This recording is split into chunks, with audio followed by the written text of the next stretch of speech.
Hey, what's up guys, it's DarkArmedDuelist, and today we're going to be doing a Suship Time Thief deck profile. So I'm really excited for this one because we just got Suships in Dawn of Majesty, and it is a very interesting deck that you basically use the ingredients for sushi to actually make some really powerful Xyz monsters. And what better Xyz deck to mix this with, because we only currently have about 4 cards in the TCG for Suship, than to mix it with Time Thieves, which is a really awesome Xyz deck to be able to fuse this deck with. So without further ado guys, don't forget to like, comment, subscribe, hit the bell in there so you can become part of the notification squad, and definitely check out the Patreon down in the description below for all those awesome rewards like getting your name in the description of every single video, getting assigned cards in the mail, and even getting to request a deck profile every single month you're a patron along with test stands. So without further ado, let's get straight on into this. So first off, we're going to be playing 3 copies of Time Thief Winder, which is a really good card for the deck, and it's actually the Searcher for Time Thieves. It has the ability that you can detach a material from an Xyz monster you control to instantly special summon this card from your hand, and if this card is normal or special summon, you get to add a Time Thief card from your deck to your hand, but you can only use each of this card's effects once per turn, which really helps out the deck to be able to just go into a lot of Xyz cards after your initial first Xyz monster. We then play 3 copies of Time Thief Adjuster. Time Thief Adjuster helps out the deck a lot as well, because basically what this card does is if you normal or special summon out a Time Thief monster, then you can special summon this card from your hand as well. Then you can also use the effect that if this card is normal or special summon, you get to send a Time Thief card from your deck to the graveyard, which can really help out the deck a lot to get those cards into the graveyard. We then play 3 copies of Regulator, which is arguably one of the best normal summons in the entire deck, because if you control no other monsters, you can tribute this card to special summon 2 Time Thief monsters with different names from your deck in defense position, except another copy of itself. And when an Xyz monster you control is destroyed by battle, while this card's in the graveyard, you can special summon this card but banish it when it leaves the field, which helps out a lot to go into initial Xyz monsters, or additional Xyz monsters in this particular deck. We then play a single copy of Bezel Ship. Bezel Ship helps you from reviving it from the graveyard, because it has the ability that you contribute this card and then target a Time Thief Xyz monster you control and attach one card, or attach one card from your opponent's graveyard to that monster as a material. And if this card's in the graveyard, you can detach a material from an Xyz monster you control to special summon this card but banish it when it leaves the field, which helps out a lot in this deck to actually just special summon this card back from the graveyard to go into additional plays. We then play 3 copies of Suship Rice. Now this card is really good for the deck. It is a vanilla monster, but there's a lot of cards in this deck that help it out, like Unexpected Die and Rescue Rabbit, but this card is the key card to all of your Suship cards, which is really, really cool because it's the rice that builds the entire sushi, which is really awesome for the deck's actual structure. We then play 3 copies of Ikura. Ikura is a really good card because basically this is the caviar topping of all of your sushi, which is a really interesting thing that you actually are using the ingredients for sushi. As somebody who went to culinary school, this is really a cool deck for me, and I love the way it plays, as you guys can tell by the mat, which is just awesome. And what this card does is if you control a Suship Rice, you can special summon this card from your hand, and you can only special summon this card once per turn this way. And then during your main phase, you can excavate the top 3 cards from your deck, and if you do, you can either add to your hand or special summon one of the excavated Suship Rice, and also you shuffle the rest back into the deck. So you're going to be you having to use a couple of cards in the deck to be able to stack the copy of Rice to the top of the deck, which is totally easy, but there's plenty of cards in the deck to actually do that. So it's really easy to actually hit that card. We then play 3 copies of Rescue Rabbit, because Rescue Rabbit is going to special summon out the Rice from the deck to go into your copies of your Suship Dreadnought, which is a really good card in this particular deck, but it helps out to just tribute this card and then be able to go into a Suship 2 copies of Suship Rice to get you into an Xyz monster. We then play 3 copies of Perform Mage Hat Tricker. I'm playing 3 copies of Hat Tricker because you're just trying to basically summon out a bunch of rank 4s in the deck. So this card helps out a lot just to give you another monster to special summon to your side of the field, as long as there's 2 other monsters on the field. Then we play 3 copies of Parallel Xyz. Parallel Xyz comes in really handy because it's going to give you 2 level 4 monsters on your side of the field. Because if there's a link monster that's summoned to your field, you can just instantly special summon this card from your hand and then special summon another Parallel Xyz from the deck, and both of their levels become 4, which is really, really helpful. And then we play 3 copies of Ash Blossom, which the 3 copies of Ash Blossom are basically just here to stop your opponent from all sorts of shenanigans, and they help out the deck a lot to be able to just drop this card and be able to stop your opponent. So that's it for the monsters, guys. Let's get into the spells. So for the spells, we're going to be playing a single copy of Time Thief Startup. Time Thief Startup is a really good card for this deck because basically this card is going to let you special summon a Time Thief monster from your hand. I just play it as a 1-of because sometimes you're going to attach it to your Time Thief Redoer or one of your other Time Thief monsters as a material, which helps out the deck a lot to have different kind of materials with your Time Thieves.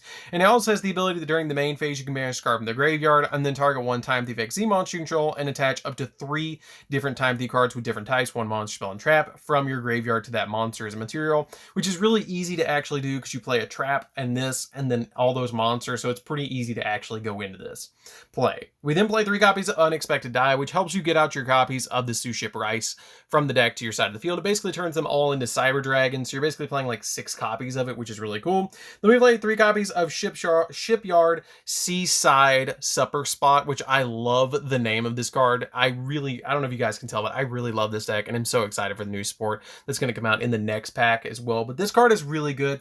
It has the ability that once per turn, if you normal or special summon a Gunkin monsters, even during the damage step, you can place 1 Gunkin card from your deck on top of the deck. And then once per turn, if a Gunkin monster you control that was special summoned from the extra deck is sent to the graveyard by an opponent's card effect, you activate the effect that your opponent pays life points and pays equal life points equal that monster's defense in the graveyard, and then you can apply the effect to special summon 1 Gunkin Suship from your hand, and then special summon a Gunkin XZ monster from your X deck, but using that monster you control as materials, which helps out to basically use the effect. The first effect is going to be the most important effect until we get more XZ monsters and more main deck monsters, but it has the ability that once per turn, if you can normally special summon a Gunkin monsters, even during the damage step, you get to place a Gunkin monster on top of your deck, which is the big card effect of this deck, because basically what you're going to do is put the rice on top of the deck, and then you're going to excavate it with the Ikora, and then you use both of these monsters to actually XZ summon, which is really cool because then you get to go into the Dreadnought, which is both of those monsters XZ summon. So that's it for the spells, guys. Let's get into the traps. So for the traps, we're going to be playing a single copy of Suship Daily Special. Suship Daily Special is pretty good for this particular deck because it has the ability that when you activate this card, you can also reveal a Gunkin Suship, Sara, or the Rice in your hand, and it has the ability to reveal 3 Gunkin monsters from your deck. Your opponent chooses one of them, and you add that card to your hand. I'm just playing 1 copy of it because I found in playtesting that I will go through them so fast that I won't have 3 in the deck, so I'm just playing it as a 1-of for the other effect that it has to be able to recycle my cards, because it also has the ability that you can also shuffle the remaining cards into the deck, and then if you reveal a Gunkin Suship Rice in your hand to activate this card, you can choose the card you add to your hand instead of your opponent choosing it. And then the really good effect of this card that I like on this card is that if this card is in your graveyard, except the turn it was sent there, you can banish this card and then target 3 Gunkin monsters in your graveyard and shuffle them back in the deck, and then draw a card, which helps you shuffle back the copies of Rice back into the deck, because it's really important to have those Rice in the deck. And I will say the deck will get better as we get more support for it, but currently you just need 1, because in my playtesting, I have noticed that I will always hit this card when I've already summoned all of my Suship cards from the deck, so I'm just playing 1 copy of it. You can play 3, it's totally a good card at 3, but currently, I'm just playing it at 1.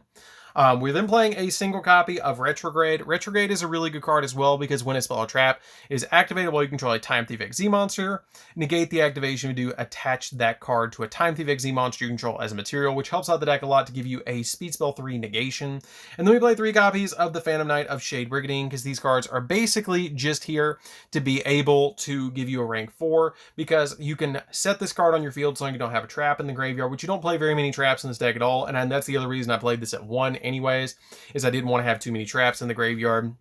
And what this card does is you set it on your side of the field and then immediately activate it if you don't have a trap in the graveyard, and then it gives you a level 4 monster to make an XZ play, which helps out with the Time Thieves because the Time Thieves actually function off of having traps as materials, so this card is really, really good for the deck. So that's it for the main deck, guys. Let's get into the extra deck. So for the extra deck, we're going to be playing 2 copies of Suship Ikora class Dreadnought. This card is absolutely awesome, and I really love the fact that this deck is entirely common as well, so it makes it a very budget option for anybody who wants to pick up this deck. But this card has some really good effects depending on the materials it has. They did this card as XZ summon. You can apply these effects in sequence based on the materials you use to summon this card. If you use Rice, you get to draw a card, and if you use the Ikora, you get to have the ability that this card can make a second attack during each battle phase, and then once per turn, when your Gungan monster is special summoned from the X deck, inflict battle damage to your opponent, or inflicts battle damage to your opponent, you can target one card your opponent controls and destroy it, which is a really good effect. It just has 2200 attack, but it's a really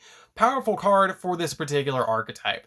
We then play 2 copies of Redoer as well. Redoer is really good too for the deck because it has the ability that once per turn during the standby phase, you can attach the top card of your opponent's deck to this card as a material. And then quick effect, you can detach up to 3 different types of materials from this card to activate the different effects in sequence. So if you activate it for monsters and you detach a monster, you can banish this card from the field into the end phase, or if you detach a spell, you get to draw a card, but the trap one is probably the best one, that you get to place a card on your opponent's side of the field on top of their deck, which is pretty good because it doesn't target, which is the really good effect of this card. We then play a single copy of Petrulia. She's pretty good in this particular deck as well. She's probably one of the last XZ monsters you're going to make on your field if you can make her on the field. Because during the standby phase, you can detach a material from this card, and then target a Time Thief monster in your graveyard, except another copy of yourself, and special summon that monster. And then quick effect, you can target one other XZ monster you control, and attach a Time Thief card from your deck to that monster as a material, which helps out the deck a lot to just give you additional materials. But again, she's probably going to be the last one that you summon, if you even summon her on turn 1. Usually you're going to want to summon her later on in the game to help you revive your Time Thieves from the graveyard. We then play a single copy of Double Barrel. Double Barrel is a pretty good card, but you just really need 1 copy of it in this particular build. It has the ability that when your opponent activates a card or effect, you can detach up to 3 materials from this card, and depending on what you detach, you gain the following effects. If you detach a monster, this card gains 400 attack. If you detach a spell, you take control of a face-up monster your opponent controls, and then until the end phase, it cannot declare an attack or activate its effects. Or if you detach a trap, you negate the effect of one effect monster on the field until the end phase. It's a really powerful card, but the only downside of this card is it's not like Redoer. You can't attach materials to it by its own accord. You actually have to use other cards to attach cards to this card. So it's a good card, don't get me wrong, but you just really need 1. We then play a single copy of Tornado Dragon because it pops spells or traps. We play a single copy of Exciton Knight because it helps you blow board, and it's a really good card for the deck. 1 copy of Daigusto Emerald. This card comes in ridiculously handy in this deck because of both of its effects. It lets you target 3 monsters in your graveyard, shuffle them in the deck, and then draw a card, or target a non-effect monster in your graveyard and special summon that target, which Rice is a non-effect monster, it's a normal monster, so you can actually bring back your copy of Rice with this card, which basically makes it a 1-card XZ if you have Rice in the graveyard, which is pretty good. But a single copy of number 60. Number 60 can actually double the attack of a monster.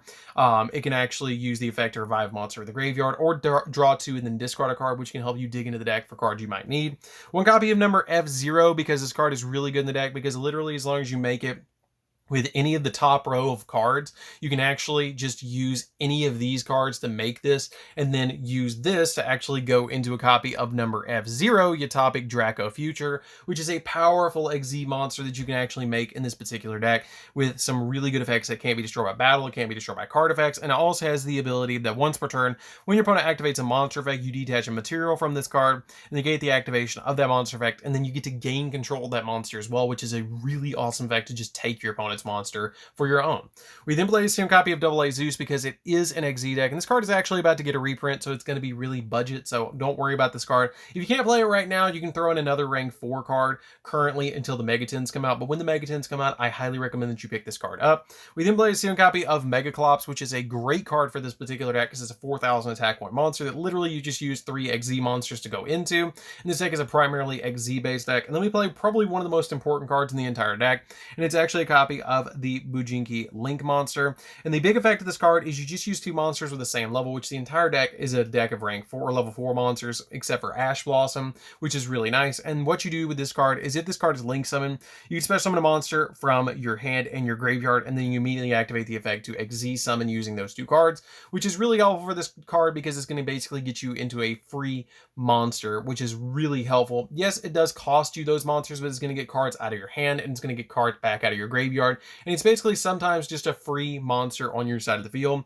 And also has the ability of an XZ monster this card points to, activates its effect. Then you can have the ability to target a spell or trap your opponent controls and destroy it, so it's also kind of a walking MST, which is really helpful for the deck as well. So that's it for the deck, guys. I hope you did enjoy it. I am really excited for the new support that's going to be coming out in the next set, but the set is really good, and the support that we've gotten is actually pretty good so far for this particular deck. I love playing around with this deck, and it is a super awesome artwork deck, and it's just really quickly becoming one of my favorite archetypes that Konami's actually created. It's a really fun deck, and I hope you guys pick it up because it's very, very cheap. You can actually pick up the entire Suship core for literally pennies because all of it's commons and there's only 4 of them out right now. I think you can pick it up for like $2 for the entire core of it. So you definitely should while you can, because when the new support comes out, it's going to be a very interesting level 4 deck or rank 4 deck that you're going to be able to make some really powerful XZ monsters, and it's just going to be a fun deck. So anyways, guys, this is DarkArmedDuelist. Don't forget to like, comment, subscribe, hit the bell there so you can come part of the notification squad, and definitely check out that Patreon down in the description below, and we'll see you guys in the next video. See you later, guys.